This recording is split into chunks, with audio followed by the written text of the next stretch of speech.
People are way overreacting to Joe Mazzulla. I mean, way over the top. I'll talk about that. Plus, Marcus Smart, the hustler. Should Embiid play? We'll talk about the Celtics defense here from Philadelphia. All right now on the Locked On Celtics podcast. Be ever ready. Recognize the city of champs. Boston, baby, we do what you can't. Locked on number 18, Tatum and Brown, J-team, step back. We gon' wet that and slay teams. Of course the Celtics, who else could it be? Screaming like KG with the Larry O.B. Karalis above average, assessing the team status. Best daily pod, no cap, salary matching. Clutch like Bird the DJ, keep John on replay. Prime time, dapping up the truth on the sideline. Raining J's, how it started, raising banners, how we finished. Locked on Celtics pod, home of the winners. B. Hey there, welcome back to the Locked On Celtics podcast, right here on the Locked On Podcast Network, where it's your team every day, and I've got a free, fresh podcast for you every day. All you got to do to get it is open up your favorite podcasting app, subscribe, boom, straight to your device. You can also watch the show on YouTube, ring the bell, hop in there, get into the comments section, join the conversation, start the conversation, fight with Philly 76ers fans, but very absent over the last day or so. A little weird. I'm John Karalis. I used to play. Now I cover the Celtics for Boston Sports Journal. I am here in a hotel room in Philadelphia, PA, getting ready for the Celtics Game 3 against the Sixers. Later on, talk about the defense a little bit more. We'll talk about Joel Embiid and whether it's better if he just sits. We'll get into Marcus Smart, who won the Hustle Award. But let's bring in our good friend, Tom_NBA. What's up, Tom? What is going on? A little thing called basketball. NBA playoffs. True. You might have heard of it. Vaguely. And I'm ready to talk about it, even though I'm only vaguely heard of it. Let's get it. All right. So basketball is a sport with a round ball, leather. Joe Mazzulla is taking, heat all over the place. Celtics win, he takes heat. Celtics lose, oh my God, the heat. It's becoming, I think, and I don't want to alienate a lot of listeners or viewers because I think a lot of people feel the same way, but it's almost becoming a crutch at this point. If something goes wrong, blame Joe. You can yell about Joe and you're fine. Maybe you feel like there's a good chance you're going to be right. And Joe has not done everything right for sure, but people are complaining about how he ended his news conference after the game. He had a funny moment that people are having fun with after there was a Zoom from Philadelphia where he gets up and he's walking off, and I don't know why the context or anything like that, but he just walks off and says, "I am the worst coach ever." And you're like, oh, okay, that's an interesting thing to say, but I don't know, Tom. I feel like people are taking it like 2 steps too far. The guy had a 57-win team. You don't get that with an incompetent coach. They got through the first round in 6 games. It wasn't a sweep. It wasn't 5 games. And okay, they dropped game 1. They adjusted. They played game 2 really, really well. I don't know, man. I think there are some concerns, sure, but I think people are going way over the top with him. Yeah, I agree. I think there's a couple things going on. First of all, it's easier to blame the coach than it is to blame the stars, right? Because if you start blaming the stars or if you start blaming somebody on the team, a lot of times what that's going to be taken as is like, oh, you hate Tatum? Well, you know what? Now Tatum's going to leave, so way to go. Now you guys are yelling Jayson Tatum right out of town. Now you guys are yelling Jaylen Brown right out of town. Way to go, guys. And like, if you yell about the coach, then that's a little bit more just like, coach isn't out on the floor, right? I mean, he's not playing. And it's easy to agree about that as well. Like a lot of people are like, well, yeah, that's right. The coach. Right. 100%. Because, I think one of the things that happens is we don't actually see what the coach is telling the players to do, right? Like you could you can kind of disagree, agree, whatever. Like the players might be taking liberties, might not be taking liberties. I mean, Marcus Smart the other day just said that, so much of the Celtics offense is random anyway. Like it's much easier to blame a coach because it's more kind of ambivalent what the coach is actually up to out there, what the coach is actually telling people to do. So I just think like when it comes to Mazzulla, there's this sense, I mean, obviously he was, kind of like this with it. Coaching was such a surprise to him, right? Like being the head coach was a big surprise. I do think that people are going over the top. Like if you really want to know what the Celtics organization thinks of Mazzulla, just kind of look at the way that, that Brad Stevens has talked about him, that, Danny Ainge has talked about him. Like this guy was somebody that people had pegged for a while as a future head coach in the NBA.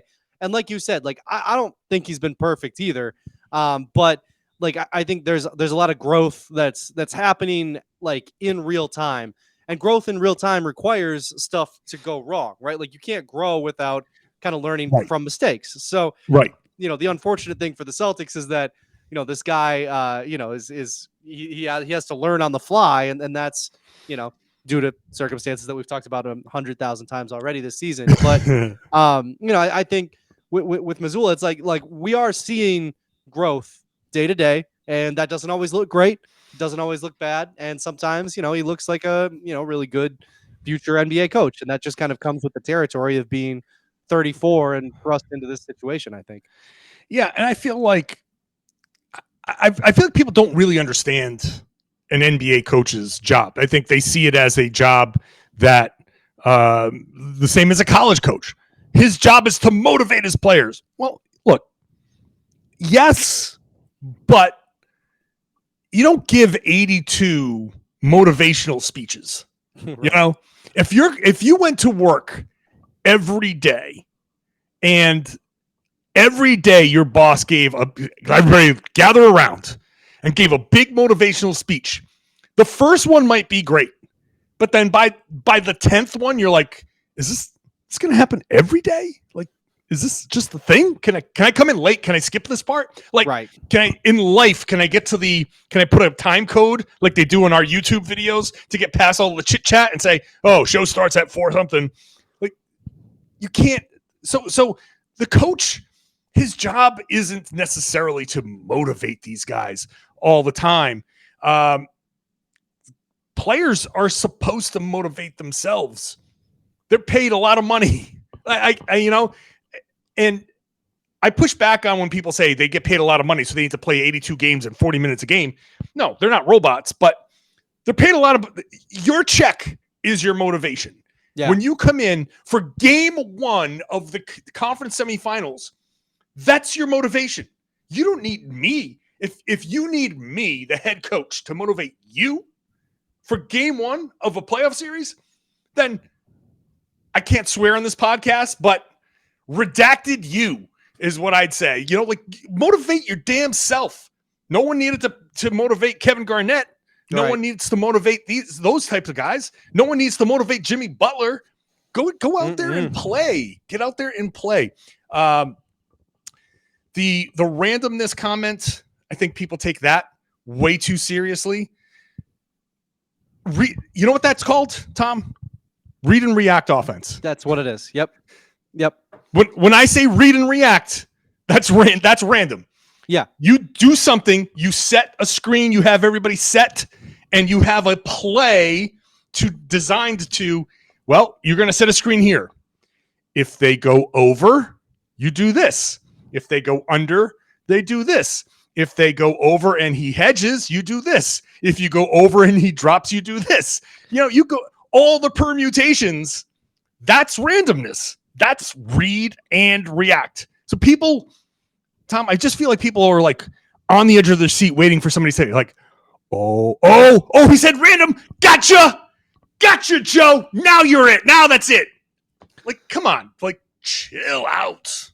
I also think people don't understand like the depth that these guys go in on basketball, right? Like, and that kind of goes back to your thing about motivational speeches, like, because the job of the coach, especially in the NBA, is not always, in fact, is not mostly motivational speeches. Like the level of detail that all of these guys have to have in their heads at all times is ridiculous. Like there's a reason that Derek White comes in midway through the season last year and has a hard time adjusting right away.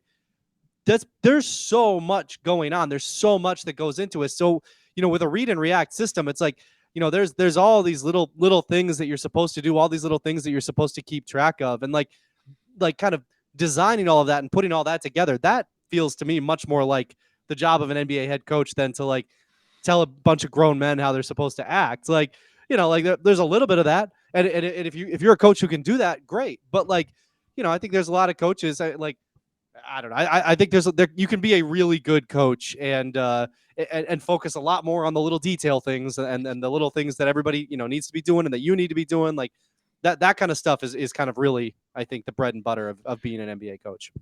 Really good coaches get fired, like Mike Budenholzer, who made some mistakes in that series, but his brother was also killed in a car crash in the middle of it.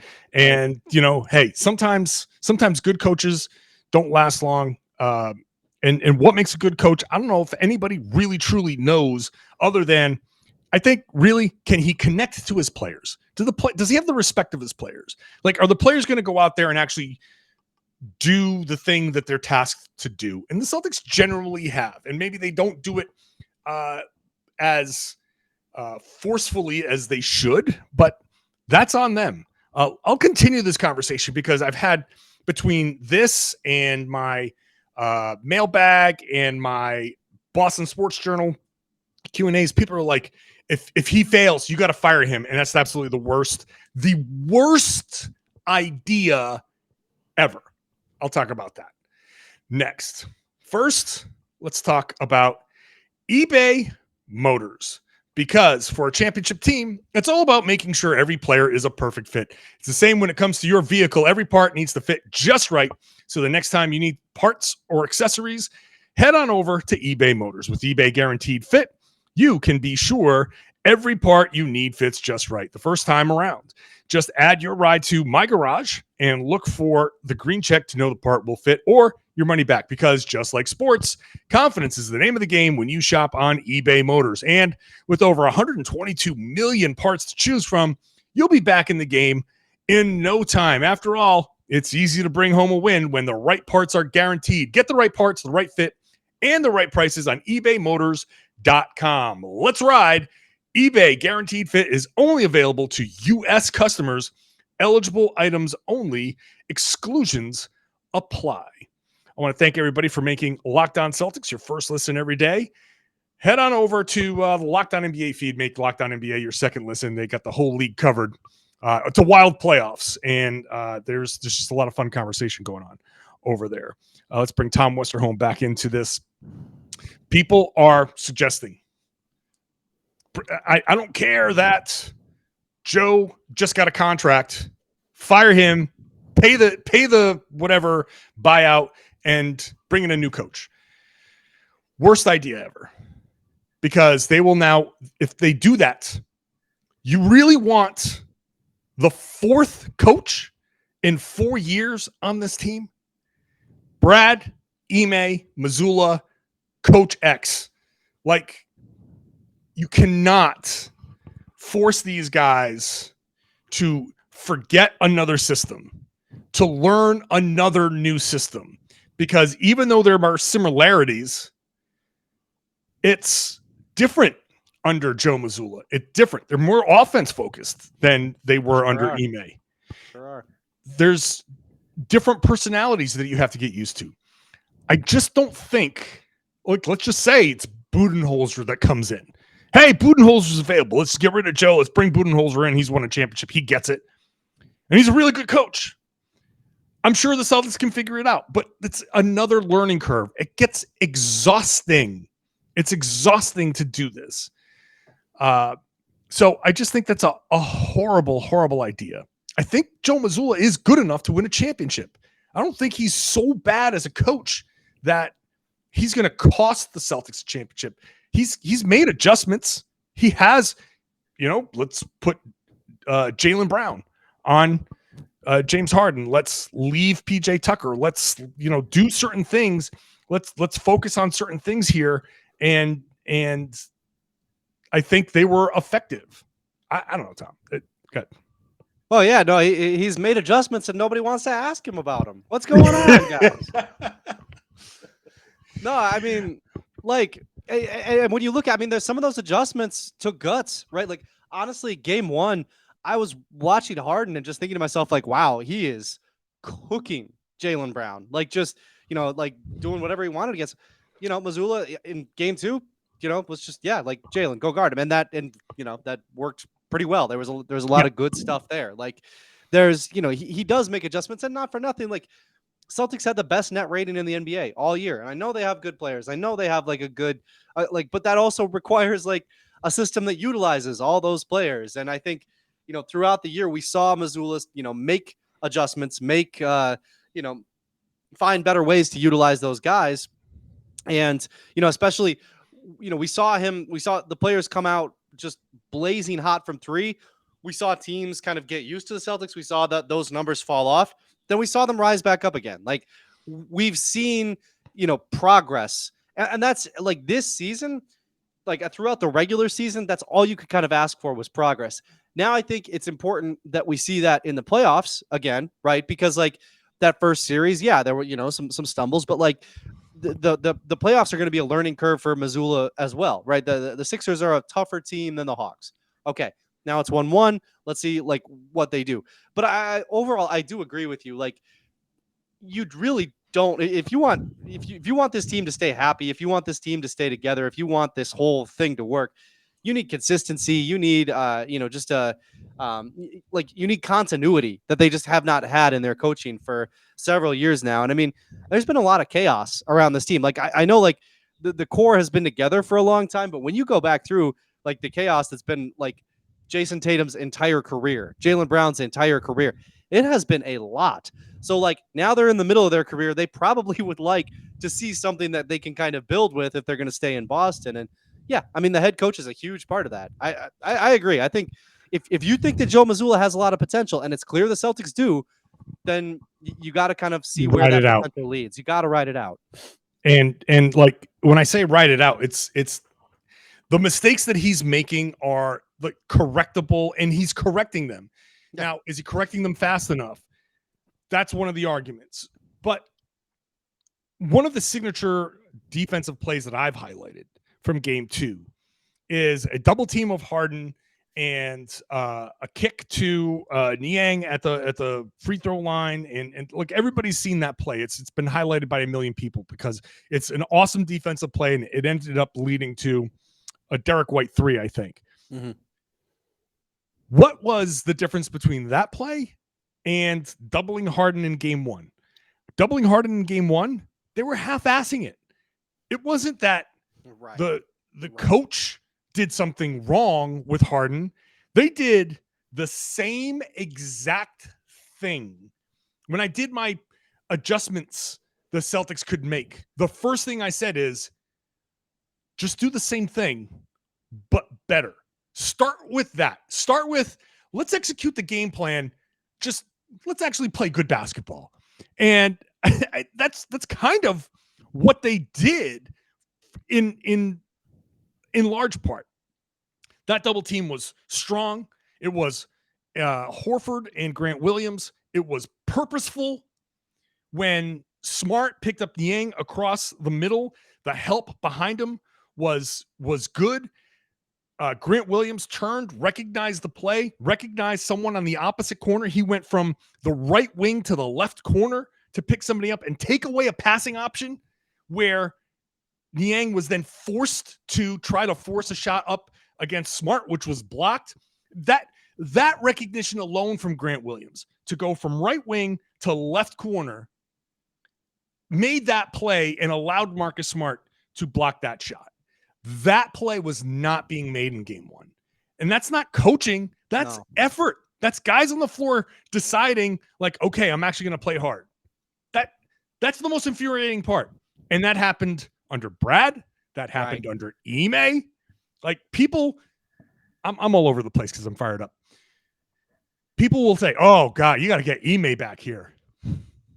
Like the Celtics didn't punt a game against Milwaukee in the playoffs last year and punt a game against Miami and completely melt down in the final 6 minutes and were a missed Jimmy Butler 3-pointer away from losing that series with that meltdown, that late meltdown. Who was on the sideline for that? Ime. This is a player thing. This is the players. They are the ones who have to put that effort. If they play that way with that effort, then Joe Mazzulla suddenly looks like a great coach because these guys are actually executing, and they're so good they can actually execute the plan. Right. Yeah. I mean, that's honestly, like I said it jokingly before, but it's like nobody wanted to ask him about the offensive, about the adjustments in game 2. They won game 2, so he looks great, right? Like, it's like you can't give the players credit for wins, and then blame the coach for the loss. Like, that's just not. This is all part and parcel. It all comes together. It's systemic, right? Like it's a symbiotic relationship. So, yeah, I mean, I think the other thing I would say too is that it is like game 2 of the second round. The Celtics have lost 1 game so far against the Sixers, and yeah, I also think they should have probably won that, game 1, 100%. And whoever that indictment is on, it's on, it's on them. Strongly. Everybody. It's on everybody. They should have won game 1. Then they did what they had to do, and they came out and won game 2. If they win games 3 and 4 in Philly, and that's not out of the question because we know they can win in Philly, and they looked great yesterday. Like, if they win those next 2 games, this is all this freak out is literally for nothing, because then they'll be up 3-1 going back home. And it's like, and then all of a sudden they look like a championship team again. And it's back to like the path to the finals. That's super friendly. Like, I don't know, man. It's all like, I think this is where it comes back to where you started, right? This is all a big overreaction. Like, let's see where this goes, guys, before we start freaking out. I just want people to just enjoy the game. Like, stop freaking out. Like, just enjoy these games. Enjoy Marcus Smart, Hustle Award winner for the 2nd year in a row, 3 times out of 5 years. Marcus Smart, noted hustler, noted serial eater. Amazing that he hustles as much as he does when he allegedly doesn't eat before games. Do you buy that? I question that. I don't buy that one bit. I question that. Come on, you got to eat before games. Everybody eats before games. Maybe you don't eat, when he says I don't eat like all day, come on. You eat. It's just maybe you don't eat 4 hours before or 3 hours before the game, but come on. He just wanted to sell his cereal. That's what I think. It looked good. There's a picture of me floating around where Smart's got his hand in the cereal box, and I'm kind of like looking. It makes it look like I'm like starving and hungry. Like, oh, please, sir, can I have some of your cereal, sir? I'm so hungry. Although you can tell by the picture that I have not missed a meal in quite a long time. So I'm not really that peasantly. But I was trying to see, like, what is that? I'm not is that that like peasantly. I like the word peasantly. Pretty cool of Smart for Smart to win that award. Absolutely. And look, cool of him. Real quick. I'm sorry. Yeah, go ahead. Yeah, cool of him to win it in a year when he didn't get honored defensively. Like, this was not his best defensive year, but the man is still the man is still out there diving for everything. Going for everything. He's a lunatic. He's a lunatic, and you know what? He should win that. He should win an award like that, even in a year when he isn't the best defender in the league, not even probably the best defender on his team. He's still a crazy person. So he is a very crazy person. He just, at some point, it's going to be like a zombie. Like, he's just going to have his arm fall off, and they're going to have to stitch it back on and all of that stuff. I mean, when Embiid landed on him yesterday, it was like, like, you knew he was coming back out, but it was like, ow. Yeah. And it was just, and people will understand the difference. It's like when somebody dives, like 2 people dive and one lands on each other.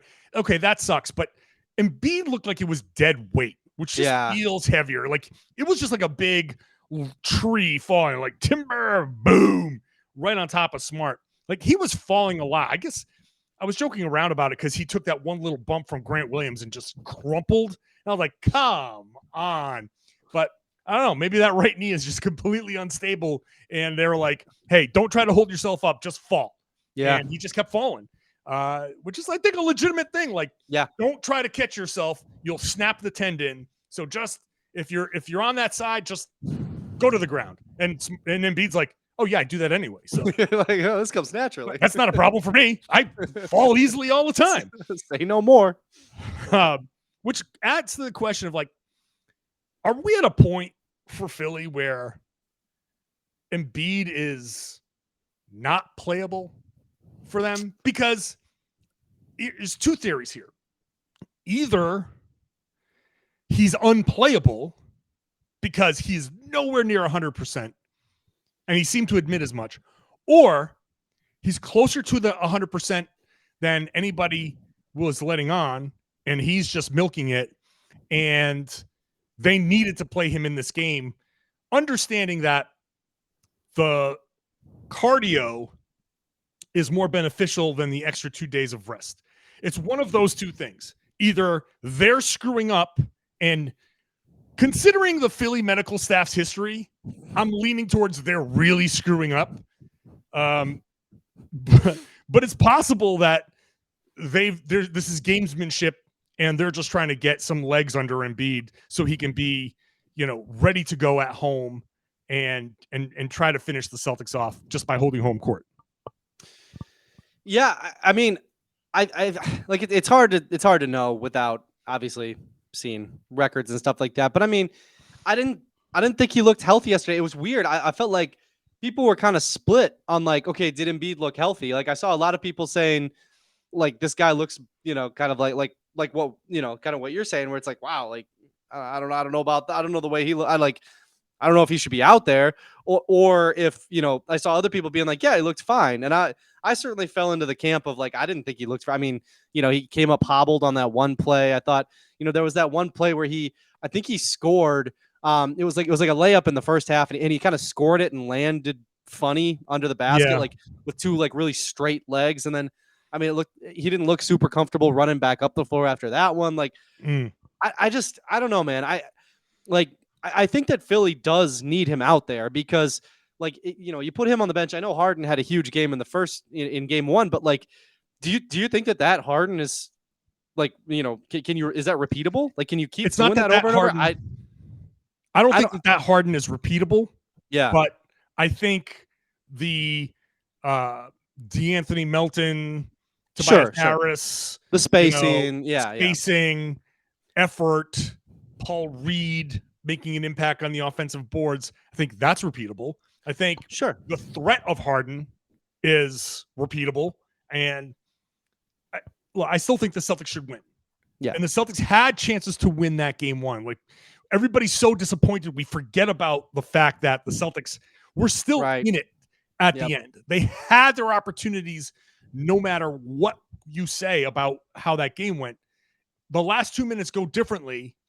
Things like if you execute that play and not have the 24-second violation / maxi dunk, like that could have changed the game entirely in Boston's favor. So heck, if you want to get really rosy with it, if the refs call a foul that they said they should have called, that then turned into the maxi 3-pointer. Yeah, on the trip that Harden did, you could make that case. You could make the case that it was a shot clock violation, which, as multiple people have said, if you're relying on a shot clock violation to save you, you probably didn't deserve to win anyway. But, those were two big missed calls too. So it's like, I don't say that to say the Celtics got robbed. I say that to say that they were right in the game. They were right there. They were right there. Yeah. So I think after thinking about it, that the Harden spaced floor, everybody gets a chance offense might be more effective than what Embiid. Now, Embiid, this is why things are split. Embiid on the defensive end looked pretty good. Now, this is where you get down deeper and deeper and deeper into the, okay, on the surface level, wow, Embiid, 5 block shots. Wow. No block shots in the second half. Why? Because in the first half, the Celtics were testing him. The Celtics went at him and they said, okay, big boy, let's see what you got. Oh, well, okay, you got them block shots. All right, never mind. Sorry, sir. We'll just do something different. And like, that's how it should have gone. I'm a big believer, and you do not fear the shot blocker. You go and you test him, but you got to go into his chest. You got to go in there and go play through him and force him to make a play. And hey, he made plays defensively. So good for him. He made some really spectacular ones defensively. So people who are saying like, no, Embiid actually looks pretty good, you can hang your hat on those block shots. Absolutely. And even turning the corner on Al Horford and getting that dunk, that looks dunk, like, whoa, that came out of nowhere. Like, okay. But then third quarter, he looked awful. Absolutely. Like when I sit there and say, look, as an objective observer, I'm looking at that and saying, okay, Boston's better with a limited Embiid on the floor. But I'm saying, like, purely from a Boston perspective, play Embiid. Yeah, absolutely. Keep him out there. From an objective perspective, I'm looking at it saying, like, look, Philly, you're the underdogs in this series for a reason. Don't make it worse. You saw a formula that works against the Celtics. It's actually kind of a similar formula to how the Hawks made the Celtics sweat a little bit more than a lot of people expected, myself included. Try that. Go to that. I always had respect for the Hawks. What's that? I said I always had respect for the Hawks. I don't know. 100%. We never, no disrespect. Like I can't imagine how anybody would take it any otherwise. But look, man, you go out there, you say, Embiid's too hurt. We got to go with this plan. You sit Embiid, and if you lose, then Doc and Daryl Morey can go to ownership and be like, we had them. We had them. If Embiid was healthy, we had them. Let us keep our jobs for another year. And we'll show you that we had them. Give us a chance to show you. Yeah. Of course, Harden's going to leave for Houston, and that's gonna fall apart. But let us keep our jobs one more year, and we'll prove it to you. So I don't know. I personally, I feel like Joel Embiid, if he's limited like this, he's a liability, and that's a problem for them. It is. I do kind of feel like the Celtics, I understand like the spacing and all of that stuff. The Celtics just have too much firepower for a Philly team without Embiid. I think like I just there's too